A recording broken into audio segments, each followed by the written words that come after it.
बिहार में महागठबंधन को बम्पर जीत मिली है। 243 में से 178 सीटों के साथ जेडीयू, आरजेडी और कांग्रेस के गठबंधन ने सत्ता में वापसी की है। लालू की पार्टी आरजेडी बिहार में सबसे बड़ी पार्टी के तौर पर उभरी है। आरजेडी को 80, जेडीयू को 71, जबकि कांग्रेस को 27 सीटों पर कामयाबी मिली है। एनडीए को बिहार में बड़ा झटका लगा है। 4 पार्टी के गठबंधन को सिर्फ 58 सीटें ही मिली हैं। बीजेपी के खाते में सिर्फ 54 सीटें ही आई हैं। सहयोगी एलजेपी को 2 सीटों पर सफलता मिली है। आरएलएसपी के खाते में 2, जबकि जीतन राम मांझी की पार्टी हम को सिर्फ 1 सीट पर जीत मिली है। बिहार में मुंह की खाने के बाद बीजेपी में हड़कंप मच गया है। हार का अवलोकन करने के लिए बीजेपी अध्यक्ष अमित शाह ने आज दिल्ली में बीजेपी संसदीय बोर्ड की बैठक बुलाई है। बैठक का वक्त दोपहर 12 बजे तय किया गया है। इसमें सभी वरिष्ठ नेताओं की मौजूदगी की संभावना है। बिहार में मिली करारी हार के बाद बीजेपी में अंतरकलह सामने आने लगा है। पार्टी के कई नेता खुलेआम अब ये कह रहे हैं कि हार के लिए जिम्मेदार पार्टी नेतृत्व है। इशारा मोदी और अमित शाह की ओर है। पार्टी सांसद शत्रुघ्न सिन्हा और आरके सिंह ने साफ कहा है कि केंद्रीय नेतृत्व और टिकट बंटवारे में गड़बड़ी की वजह से ही पार्टी की मिट्टी पलीद हुई है। बिहार में आरजेडी सबसे बड़ी पार्टी बनकर उभरी है। पार्टी के हाईकमान लालू प्रसाद यादव ने बीजेपी के खिलाफ आक्रामक रुख अपना लिया है। लालू ने कहा है कि वो बीजेपी के खिलाफ पूरे देश की यात्रा करेंगे और अगली लड़ाई दिल्ली की होगी, जिसका शंखनाद वो वाराणसी यानी मोदी के संसदीय क्षेत्र से करेंगे। और हम नरेंद्र मोदी फासिस्ट कम्युनल सरकार को हम लोग उखाड़ फेंकेंगे। महागठबंधन की शानदार जीत के बाद नीतीश, लालू ने बिहार की जनता को बधाई दी है। नीतीश ने साथ मिलकर बेहतर सरकार चलाने की बात कही है। मुख्यमंत्री नीतीश कुमार ने कहा है कि चुनाव में ध्रुवीकरण की कोशिशें हुई, लेकिन हमें सभी वर्गों का समर्थन मिला है। नीतीश कुमार तीसरी बार लगातार बिहार के मुख्यमंत्री बनेंगे। इसके लिए बिहार के सभी मतदाताओं को, बिहार के लोगों को मैं सबसे पहले बधाई देता हूं और समाज के हर तबके का समर्थन मिला है।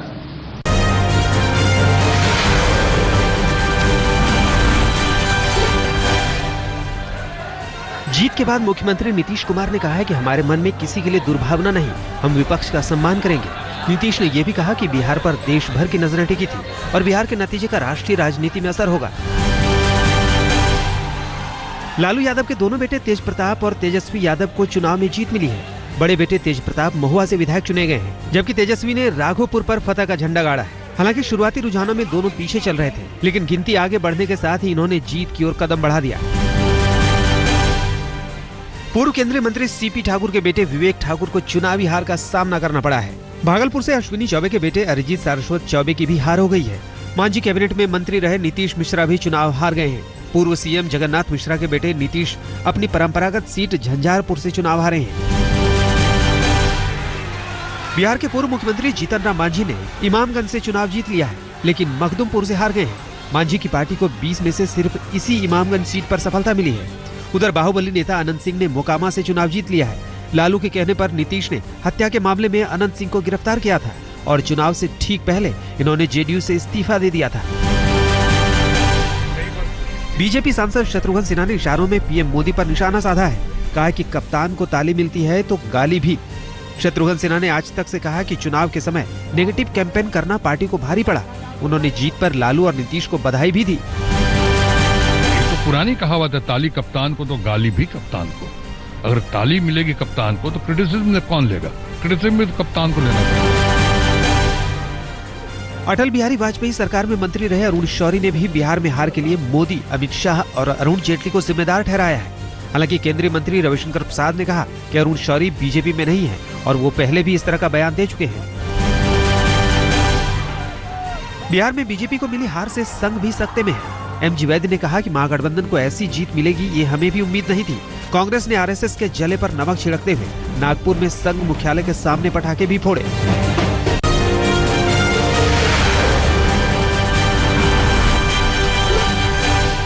बिहार में बीजेपी की हार पर विदेशी अखबारों ने भी टिप्पणी की है। अमेरिकी अखबार न्यूयॉर्क टाइम्स ने लिखा है कि बिहार के नतीजे मोदी सरकार के 17 महीने के कार्यकाल का परीक्षाफल हैं।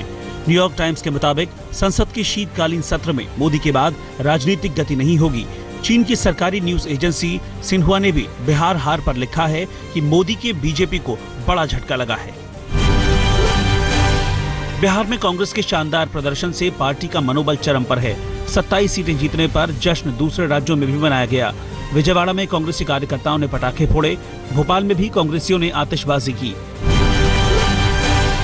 बिहार चुनाव में सीपीआई-एम के खाते में भी 3 सीटें आई हैं। असर बिहार से बाहर कर्नाटक में भी देखा गया। सीपीआई-एम के कार्यकर्ताओं ने कर्नाटक के गुलबर्गा में पार्टी के अच्छे प्रदर्शन का जश्न मनाया। बिहार में बीजेपी की करारी हार का जश्न गुजरात में पाटीदार समाज के लोगों ने मनाया। गुजरात में आरक्षण की मांग कर रहे पाटीदार समाज के सबसे बड़े संगठन सरदार पटेल ग्रुप ने पटाखे फोड़कर और मिठाइयां बांटकर खुशियां मनाई।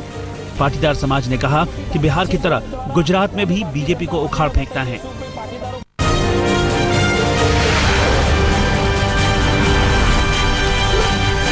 अठारह नवंबर से दिल्ली विधानसभा का शीतकालीन सत्र शुरू हो रहा है, लेकिन इस सत्र में भी भ्रष्टाचार के खिलाफ जन लोकपाल बिल को नहीं लाया जाएगा। हालांकि केजरीवाल सरकार ने हर सत्र से पहले इस बिल को पास करने का वादा किया था।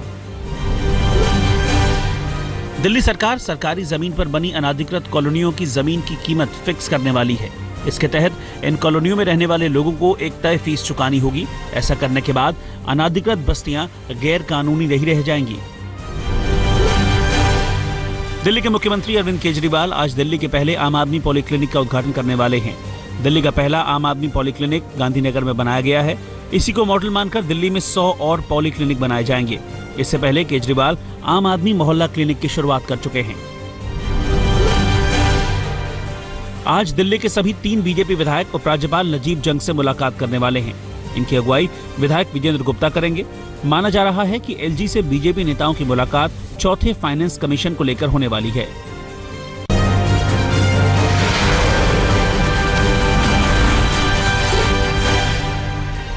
अंडरवर्ल्ड डॉन छोटा राजन से पूछताछ का सिलसिला आज भी जारी रहेगा।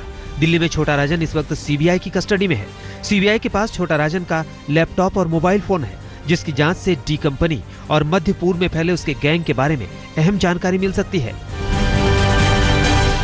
त्रिपुरा की राजधानी अगरतला में बीएसएफ ने हाफ मैराथन का आयोजन किया। समाज के सभी वर्ग के लोगों ने इसमें हिस्सा लिया। इलाके में शांति, एकता और अखंडता बनाए रखने के उद्देश्य से इस हाफ मैराथन को कराया गया। पंजाब के अमृतसर में भी बीएसएफ ने हाफ मैराथन का आयोजन किया। इसे अमृतसर के वाघा बॉर्डर पर कराया गया, जिसमें 1000 से भी ज्यादा लोगों ने हिस्सा लिया। रेस का मकसद शांति और हौसले को बनाए रखना था। इसके अलावा सुरक्षा बल दिवाली के मद्देनजर अमृतसर में फ्लैग मार्च भी करने वाले हैं। आज देश भर में धनतेरस का पर्व मनाया जा रहा है। दिवाली से पहले धनतेरस में बर्तनों की खरीदारी के लिए पूरी तैयारी है। दिल्ली, अहमदाबाद, भोपाल, लखनऊ, पटना और मुंबई में बर्तन के बाजार ग्राहकों से गुलजार हैं। दिल्ली सरकार ने कटलरी पर 12% वैट को घटाकर 5% कर दिया है, जिससे स्टील से तैयार आइटम के रेट काफी घट गए हैं। इस बार दिल्ली में मिठाइयों की जगह दाल गिफ्ट कर रहे हैं लोग। बाहरी दिल्ली के नरेला में एक दाल कंपनी ने यह अनोखा गिफ्ट पैक बाजार में उतारा है, जिसे लोग खूब पसंद कर रहे हैं। दाल के गिफ्ट पैक में सभी किस्म की दाल और बेसन के पैकेट्स भरे गए हैं। दाल और बेसन से भरा गिफ्ट पैक को सेहतमंद गिफ्ट के रूप में खूब सराहा जा रहा है। तमिलनाडु के रामेश्वरम के पास समंदर में श्रीलंकाई नौसेना का दमन जारी है। आरोप है कि श्रीलंकाई नौसेना ने भारतीय मछुआरों की मछली मारने वाली 30 जालों को नष्ट कर दिया है, जिनकी कुल कीमत करीब 30 लाख रुपए थी। मछुआरा संघ ने तमिलनाडु सरकार से मदद की अपील की है।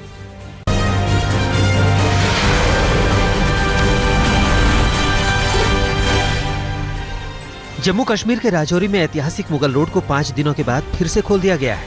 भारी बर्फबारी की वजह से मुगल रोड को बंद कर दिया गया था। पीर पंजाल की पहाड़ियों पर बर्फबारी के बाद जम्मू रीजन के राजौरी पुंछ से गाड़ियों का आना जाना फिर से शुरू हो गया है। कल देर रात अंडमान निकोबार द्वीप समूह में भूकंप के बड़े झटके महसूस किए गए।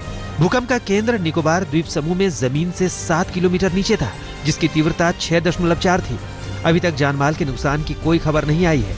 इससे पहले इंडोनेशिया में भी भूकंप के कई झटके आए थे।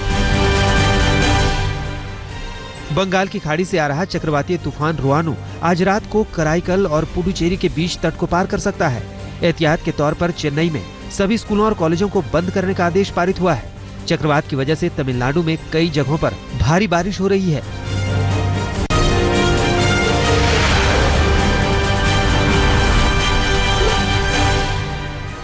दिल्ली के संगम विहार ए ब्लॉक में उस वक्त अफरा तफरी मच गई जब कुछ बंदूकधारी बदमाशों ने अंधाधुंध फायरिंग कर अजहरुद्दीन नाम के युवक की गर्दन पर गोली मार दी। मौके पर खड़े अजहरुद्दीन के दोस्तों ने घायल हालत में उसे बदरा अस्पताल में भर्ती कराया है, जहां उसकी हालत नाजुक बनी हुई है। पुलिसिया तफ्तीश में मामला गैंग वॉर का लग रहा है। दक्षिणी दिल्ली के जौनापुर इलाके में रुई के गोदाम में भयानक आग लग गई। दमकल की दर्जनों गाड़ियों को आग बुझाने में घंटों का वक्त लग गया। आग शाम करीब 6:30 बजे लगी थी। बताया जा रहा है कि आग शॉर्ट सर्किट की वजह से लगी। गोदाम में कई मजदूर भी काम कर रहे थे, लेकिन वक्त रहते सभी को बाहर निकाल लिया गया। दिल्ली के सफदरजंग इलाके में अर्जुन नगर में 2 4 मंजिला बिल्डिंग सामने की बिल्डिंग पर ढुक गई, जिसे डीएम और एसडीएम की निगरानी में एमसीडी ने 3 क्रेन की मदद से गिरा दिया। इस मौके पर भारी तादाद में पुलिस बल और एनडीएमए और सीएटीएस के जवान भी मौजूद रहे। घटना में किसी को कोई नुकसान नहीं हुआ है। दिल्ली के करीब ग्रेटर नोएडा के दादरी थाना क्षेत्र में एक जूलर के घर बदमाश सीबीआई अधिकारी बनकर दाखिल हुए और फिर पूरे परिवार को हथियारों के बल पर बंधक बनाकर लाखों की डकैती की। 7 से 8 बदमाशों ने इस वारदात को अंजाम दिया। इस वारदात में 1 लाख रुपए नगद और लाखों की ज्वेलरी लूटी गई है। दिल्ली से सटे नोएडा के सेक्टर 16A की सड़कों पर बेलगाम डंपर चालकों की लापरवाही के चलते सिलसिलेवार 3 लग्जरी कार आपस में टकरा गई। फिल्म सिटी के पास एक तेज रफ्तार डंपर को ओवरटेक करने के दौरान पीछे से आ रही मारुति रियाज, स्विफ्ट और फीगो आपस में टकरा गई। घटना में कुछ लोग घायल हो गए। पाकिस्तानी क्रिकेटर शाहिद अफरीदी के साथ अपने विवादित संबंधों को लेकर चर्चा में रही तमिल फिल्म एक्ट्रेस और मॉडल आर्शी खान के स्मार्टफोन को 2 मोबाइल स्नेचर उस वक्त छीनकर भागने में कामयाब हो गए जब वो एक ऑटो रिक्शा में सवार होकर मीरा रोड के अपने घर जा रही थी। आर्शी खान के मुताबिक उनका पाकिस्तान जाने का वीजा रिजेक्ट हो गया है और उसी सिलसिले में वो कुछ लोगों से मिलने गई थी। आर्शी के मुताबिक इस फोन में कई निजी कॉन्टैक्ट और डिटेल हैं, जिनका किसी और के हाथ लगना बेहद गंभीर है। यूपी के मुजफ्फरनगर में त्योहार के मौके पर मिलावटखोर भी सक्रिय हो गए हैं। पुलिस और जिला प्रशासन ने छापेमारी के दौरान 11 क्विंटल से अधिक नकली सफेद रसगुल्ले और भारी मात्रा में सिंथेटिक मावा जब्त किया है। बीसीसीआई की 86वीं आम बैठक आज मुंबई में होगी।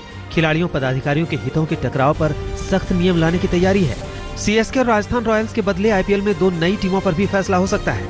उससे पहले पूर्व क्रिकेटरों के लिए बीसीसीआई ने आर्थिक पैकेज का ऐलान किया। 1993 से पहले 25 से ज्यादा टेस्ट खेलकर रिटायर हुए क्रिकेटरों को हर महीने 50,000 रुपए मिलेगा। मुंबई क्रिकेट संघ के क्यूरेटर सुधीर नाइक ने टीम इंडिया के निदेशक रवि शास्त्री के खिलाफ शिकायत वापस ले ली है। इन दोनों के बीच दिलीप वेंगसरकर ने समझौता कराया है। नाइक ने रवि शास्त्री पर वानखेड़े की पिच को लेकर छीटाकशी करने का आरोप लगाया था। विदर्भ के ओपनर वसीम जाफर ने रणजी ट्रॉफी में अपने 10,000 रन पूरे कर लिए हैं। ऐसा करने वाले भारत के वो पहले क्रिकेटर बन गए हैं। जाफर ने भारत की ओर से भी कई टेस्ट मैचों में बतौर सलामी बल्लेबाजी की है।